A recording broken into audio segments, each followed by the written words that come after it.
My name is Blake Monroe, 34, founder of Hesper Analytics. I don't wear tailored suits to feel important. I build the systems that keep the world moving quietly and visibly. Mom said I didn't have to come tonight. But her voice cracked when she added, "It would mean a lot to your father." So here I am, sitting at Golden Oaks, surrounded by fine wine and finer egos, listening to my cousin Ethan toast himself for becoming junior partner while pretending I don't exist. 4 years ago, my father told me in front of a ballroom full of Monroes that I was no longer his son. Not because I failed, but because I didn't follow the blueprint. Now they lift crystal glasses in my brother's honor, laughing like they've already written me out of the family ledger. But beneath my cuff, the watch tells a different story. Philippe Dufour, grande sonnerie, rare, silent, precise. My father once called it his legacy, and tonight it's ticking on my wrist. They thought the bus meant I'd failed. They thought silence meant surrender. What they didn't know is that I wasn't here to eat. I was here to reclaim the table. I stared at the photo on my desk long after the call ended. Dusty sun-faded, the paper warped at the edges. My father was smiling in it, genuinely smiling with one arm slung around me and the other hand proudly holding up the Philippe Dufour watch. I must have been, 15, 16. That was before things fractured before the startup, before he decided that sons who didn't follow the Monroe blueprint weren't worth keeping. I'd hidden that photo for years, buried it under equity term sheets and whiteboard sketches no one but me ever saw. But today it sat out. Today I stared back at a memory of a man who once believed I had potential. A ping from my phone cut through the quiet. Leave migration window starts in 37 minutes. All dev nodes online, ready to execute. I could have stayed. Just a Slack ping away from handling everything. A billion-dollar backend humming quietly across 3 continents, all about to shift in real time, and I was stepping into a restaurant instead. The subway rumbled under Manhattan like a distant snarl. I gripped the cold steel pole mine floating elsewhere. "You're no longer my son." He had said it in front of everyone. The Monroes had filled that country club ballroom like vultures at a silent auction. Ethan was already smirking when I tried to explain why I left Goldman. How I didn't believe in making money off derivatives built to implode. David didn't argue. He made it public. Final. That was 4 years ago. Now the chandeliers of Golden Oaks glistened above me like ice. I stepped inside. The hostess glanced up and gave a practiced smile, but I could tell she recognized the name Monroe. Someone must have told her to expect a stray. Voices dimmed as I was led through the dining room. Polished silverware, mahogany walls, crystal glasses raised mid-toast, frozen in awkward suspension. Every pair of Monroe eyes found me in turn. Laura's smile was immediate, if strained. "Blake," she said, rising halfway from her seat. "So good to see you." I nodded, eyes scanning. Ethan was in his usual pose, leaning back, one arm slung behind his chair, the other flaunting a gleaming Rolex Daytona, the kind with a face so ostentatious it begged to be mugged for. David didn't stand, didn't even blink. He stared at the centerpiece, a trio of white orchids, like it was his only lifeline. "Been a while," Ethan said, voice all smirk and teeth. "Didn't think you'd make it. How's whatever you're doing these days?" "Still breathing," I replied, sliding into the empty seat beside Laura. She reached over, gave my hand a quick squeeze. Her thumb brushed over the cuff of my shirt. I quickly adjusted it too late. Underneath the Dufour was there. Silent. Hidden. Cheryl launched into safe topics. Real estate. A niece's dental school interview. A tax bill none of them liked. But conversation kept curving back to me. "You still in Brooklyn?" Thomas asked. I nodded. "Same neighborhood." Ethan made a face like he was smelling subway grime. "Damn. Still taking the bus, huh?"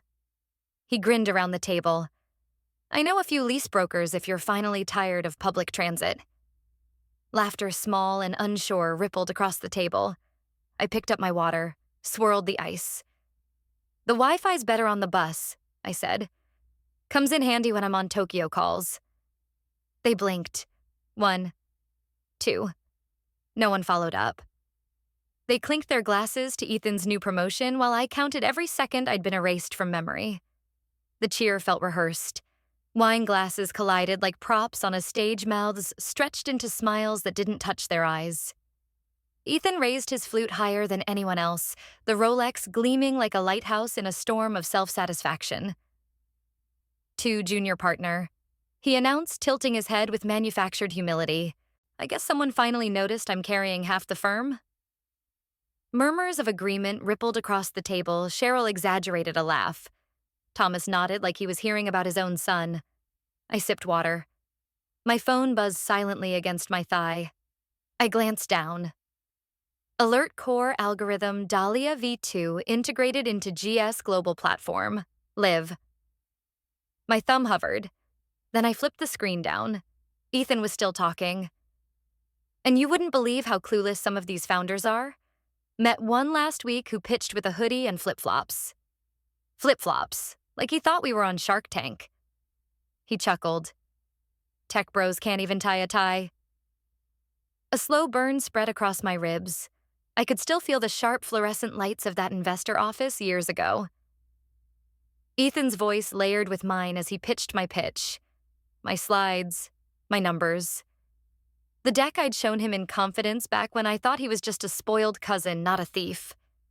He had emailed it to Mark Sanderson behind my back, gotten me ghosted by the VC I'd spent a year cultivating. I'd confronted him once, quiet and direct. He laughed in my face. "You didn't copyright ambition, Blake." That night, I sat on the floor of a storage unit I rented under a fake name. I had $600 and a laptop. My body shook, but not from cold. I looked up from my glass. Ethan was still basking cheeks, flushed from wine and victory. David hadn't said a word. He sat with his knife poised over a lamb chop like he was preparing for dissection. His gaze never touched me. Not really. "You doing anything these days?" Ethan asked suddenly, almost as an afterthought. "Still, freelancing." "Something like that," I murmured. "Consulting for some overseas clients, Japan mostly." "Language barrier must be a bitch," he said, eyes gleaming. "I remember you failing Spanish." I smiled. "It's all pattern recognition." He blinked confused, then dismissed it. Thomas cut in. "Ethan just wrapped a major fintech acquisition. Said he sniffed out the AI nonsense and pivoted to credit optimization." "Smart move." I bit the inside of my cheek. Ethan sat up straighter. "Yeah, these so-called founders with their fancy math don't get that the real power is in compliance tech. No regulation, no deal." I said that in the partners meeting. David finally moved. Just a glance. But it landed on my wrist. A flicker of something passed through his eyes, sharp and uncertain. Then it vanished. He looked away, his jaw tense. I reached for the bread. My cuff snagged briefly on the edge of the table. The sleeve lifted just an inch. The light above us caught the Dufour's face at the perfect angle. A starburst of reflected crystal danced across the white linen. Silent, precise, expensive, in a language this table didn't speak anymore. Forks continued scraping plates. Glasses clinked. Then clink. David dropped his fork. His eyes were fixed, hands frozen midair. That can't be." Ethan's head turned, brows knitted. "Wait, is that what I think it is?" The watch stopped time.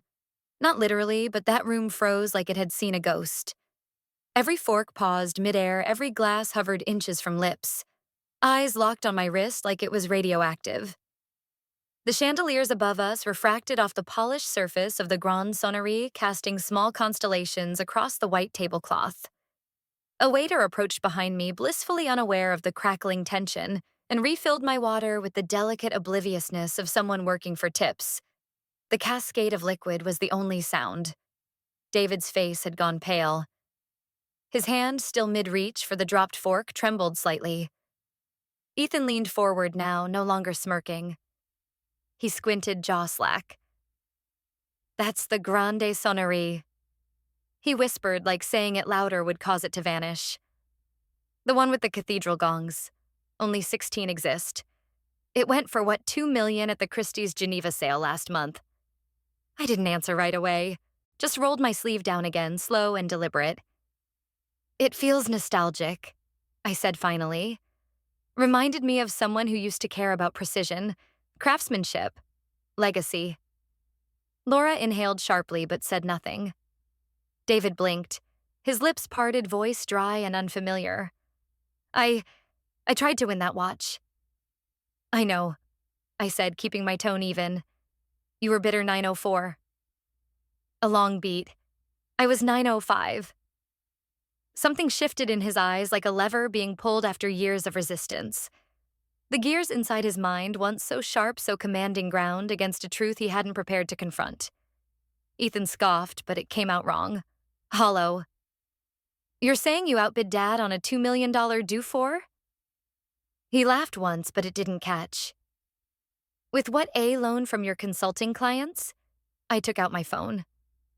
The screen lit up in the dim restaurant glow. I've been meaning to return this call anyway, I said, tapping twice, then sliding the device across the table toward him. The screen showed a dashboard, sleek minimal blue gradients pulsing behind white type. Valuation 11.2B, live algorithms 19 deployed to Goldman Sachs global platform. Entity Hesper Analytics Inc. Founder, CEO Blake Monroe. Ethan's face drained of all color. His fingers hovered over the phone, unwilling to touch it. Around us, silence thickened. No more laughter, no more wine-fueled arrogance. Just the dull hum of realization settling like dust over the table. His Rolex suddenly looked juvenile. You're lying, he whispered. I tilted my head. You signed the compliance release for Goldman's AI integration yesterday, didn't you? Ethan blinked. The system's name in the contract was Kitestream. We rebranded after your little pitch deck stunt years ago. Guess you didn't recognize it without my name on the footer. He opened his mouth, closed it again. David had not spoken in minutes. His eyes locked on me, but there was no longer disdain, just disorientation, like he was watching an eclipse in reverse. You built that? He asked finally. That algorithm? I nodded once. Funny, I said, reaching for my water again. You're using my system now. Didn't recognize it without my name, huh? The table didn't speak. Not because they were stunned, but because they were recalculating. Their eyes moved, but their mouths didn't. Forks scraped across porcelain like they were searching for some normalcy to hold on to. Wine was refilled too fast, too often, an act of denial. Golden Oaks had never felt so cold. Uncle Thomas was the first to try and stitch the world back together. Well, he said, clearing his throat with forced cheer. Blake, if you ever want to diversify a little, my hedge fund just launched an adaptive quant strategy. We'd be happy to. I appreciate that, I said, cutting him off gently. But I like building from scratch. He nodded, blinking like he hadn't heard the words before. Ethan attempted a smile that didn't survive contact with reality. Guess we're all tech bros now, huh? His voice wobbled on the last syllable, then fell off a cliff. No one laughed, not even Aunt Cheryl. The chandelier's light had softened, or maybe everyone's perception had. The room felt blurry, not from alcohol, but from the weight of recalibration. Roles were shifting, narratives collapsing. The underdog hadn't just caught up, he'd lapped the field and come back around in a suit no one saw him put on. I glanced across the table. Laura sat with both hands folded around her wine-glass lips, pressed but not tight. Her eyes held something quieter than surprise, like she'd known, or at least suspected. She didn't blink when I looked at her. She just smiled. The first one all night. David hadn't touched his plate since dessert. His fingers hovered slightly above the tablecloth index and thumb, twitching every so often like they were retracing steps over invisible grooves. He didn't look at me when he spoke. I was the second highest bidder at Christie's. I know, I said softly. A pause. That's why I bid higher. His eyes lifted slowly like the weight of years had hardened his neck. He didn't ask how I knew. He didn't question how I got the funds. He just stared. I wasn't going to let it go to anyone else, I added. The words landed with no flourish, just the kind of gravity that makes people stop pretending they're still in control. I reached into my cuff, unclasped the Dufour, and laid it gently on the white linen in front of him. The silence didn't break it, deepened, like the whole room was leaning in. "It was always yours," I said. "I just made sure it found its way back." David didn't touch it. His eyes, though they softened. That sharp steel wall behind them, it cracked. He looked not at the watch, but at the space between us. A gap measured not in inches, but in years. Behind me, Aunt Cheryl subtly tucked her designer handbag under the table, like suddenly remembering the limits of things that glitter. David's voice was quiet. Tired even. But why now? I met his eyes fully for the first time that evening. "Because now," I said, "you'll understand why I took the bus." For the first time in years, my father didn't speak like a CEO. He spoke like someone who had lost something he thought was gone forever. The cold Manhattan air bit at my throat as we stepped outside. The restaurant's golden light pooled on the sidewalk behind us, but it didn't follow. Out here, it was just us, and the hum of passing cars. Breath fogged in the chill rising like smoke signals from two men too stubborn to say the obvious. David Monroe stood with his hands in his coat pockets, shoulders pulled slightly inward, not like a man preparing to lecture, but one trying to remember how to listen. "I thought you'd burned out," he said at last. His voice was soft, and it cracked slightly on the second word. "I thought you were drifting. I just wanted you to be safe." Safe. I let the word hang in the air until it turned brittle.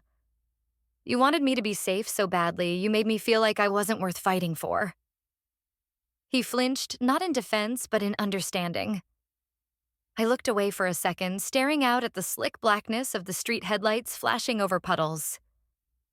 "Do you know," I said, "I spent a whole semester living in a storage unit across from campus. There was a flickering bulb and no heat, but I had Wi-Fi. That was enough." He didn't respond right away. I don't think he could. "I told people I was interning at a hedge fund," I added with a bitter smile. What I meant was I was stealing 5 hours of electricity a night from the dry cleaner below me. David exhaled. Not a sigh, something more like surrender. "I followed the company," he said. "Watched it grow. Heard rumors, but I didn't know how to talk to the man you became." I turned toward him fully. "You could have started with, 'I'm sorry.'" He nodded. Slowly. "I am," he said. "Not just for cutting you off, but for assuming you wouldn't survive it." The silence wasn't awkward. It was healing, like pressure equalizing after years of deep-sea descent. He glanced down at the space between us, then at the valet stand where a bored teen scrolled through his phone. "That watch," he said. "There was another in the Christie's auction. No one knew they were a set." I smiled. "Mine's in Singapore." He looked up. "I figured Legacy deserves 2 time zones." David chuckled quiet and cracked like a man unused to laughing where pain used to live. I took a breath slow and steady. The air was sharp, but it cleared more than just my lungs. Laura stepped out through the restaurant doors, coat draped over her arm, eyes flicking between us. She didn't interrupt. David turned to me again. "You really built all this?" he asked, but not like a man doubting, like one trying to grasp the scale of it. "And tomorrow morning," I said, "Goldman's Tokyo desk goes live on our system. Your old firm running on my algorithm. ChatGPT Junnoi." They thought the bus was a symbol of failure. It was actually the most expensive seat in the room. The glow of the restaurant faded behind me as I walked toward the curb. Thanksgiving had long slipped into night, and Golden Oaks exhaled its final patrons into the sharp air. The valet shuffled luxury keys. Headlights blinked on engines purred. None of them were mine. Ethan approached slower than usual, shoulders curled inward like he hoped to fold into the pavement. His eyes flicked up, met mine briefly, then looked away. He started, voice fraying.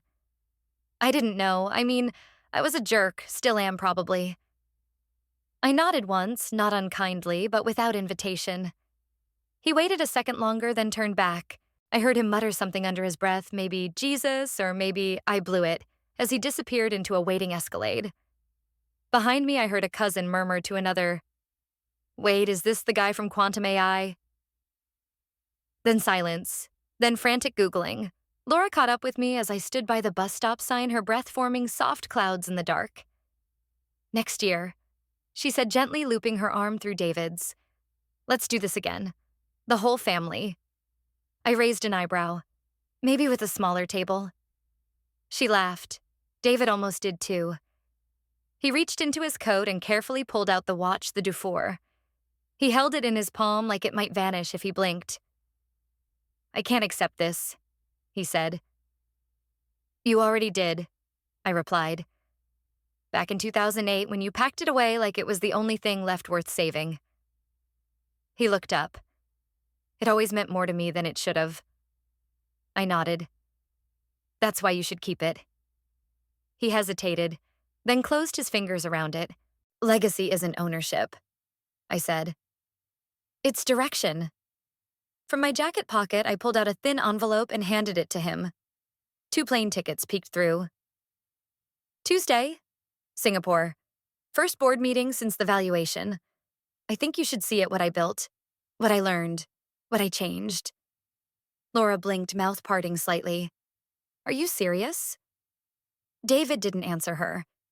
He looked at me, eyes no longer guarded. "I'd be honored," he said. The bus rolled up, then clean quiet, its windows lit like lanterns on a procession. I stepped forward. For a moment, I was alone again, but I heard footsteps behind me. David stood at the curb, Laura beside him. Neither moved to call their car. I smiled. As the bus exhaled, its doors open, David turned to me. "You know, this whole empire of yours, it started with a watch." I looked at him, then ahead. "No, Dad. It started the day you said I'd never make it." They thought silence meant weakness. That if I wasn't clapping at their table, I must not have a seat of my own. But the truth is, I was building the table. And this time, I decide who gets to sit. If you've ever been underestimated, overlooked, or written off too soon, tell me, what would you do if they finally looked up and realized you never needed them to see you? Let me know in the comments. And if this story hit close to home, you know what to do.